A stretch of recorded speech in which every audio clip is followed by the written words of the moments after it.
লালমনিরহাট 7 শতাধিক বন্যার্তদের মাঝে বিএনপির ত্রাণ বিতরণ। লালমনিরহাট প্রতিনিধি। লালমনিরহাটে বন্যা কবলিতদের মাঝে ত্রাণ বিতরণ করেছেন লালমনিরহাট জেলা বিএনপি।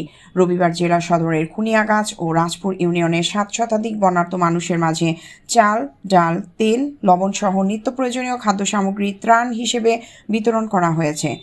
জাগো বাহে তিস্তা বাঁচাই আন্দোলনের সমন্বয়ক জেলা বিএনপি সভাপতি ও নির্বাহী কমিটির সাংগঠনিক সম্পাদক অধ্যক্ষ আসাদুল হাবিব দুলু এ ত্রাণ বিতরণ করেন। এ সময় তিনি বলেন, তিস্তা মহাপরিকল্পনা বাস্তবায়ন হলে এ এলাকার মানুষের আর ত্রাণের প্রয়োজন হবে না। তিস্তা নদী বেষ্টিত মানুষজন স্বাবলম্বী হয়ে উঠবে। আমরা তিস্তা মহাপরিকল্পনা যেন দ্রুত বাস্তবায়ন হয় তা নিয়ে কাজ করছি। জানুয়ারি মাসে তিস্তা মহাপরিকল্পনার প্রাথমিক কাজ শুরু হবে। আমরা সরকার আসলে এ কাজ ত্বরান্বিত করব। এ ত্রাণ বিতরণের সময় উপস্থিত ছিলেন জেলা বিএনপির যুগ্ম সাধারণ সম্পাদক এ.কে.এম. মমিনুল হক, ফারুক আহমেদ প্রামাণিক, খুনিয়াগাছ ইউনিয়ন বিএনপির সভাপতি ও সাবেক চেয়ারম্যান আব্দুল মালেক সহ বিএনপির স্থানীয় নেতৃবৃন্দ। বন্যার্তদের মাঝে বিএনপির এ ত্রাণ কার্যক্রম চলমান থাকবে বলে জানায় জেলা বিএনপি।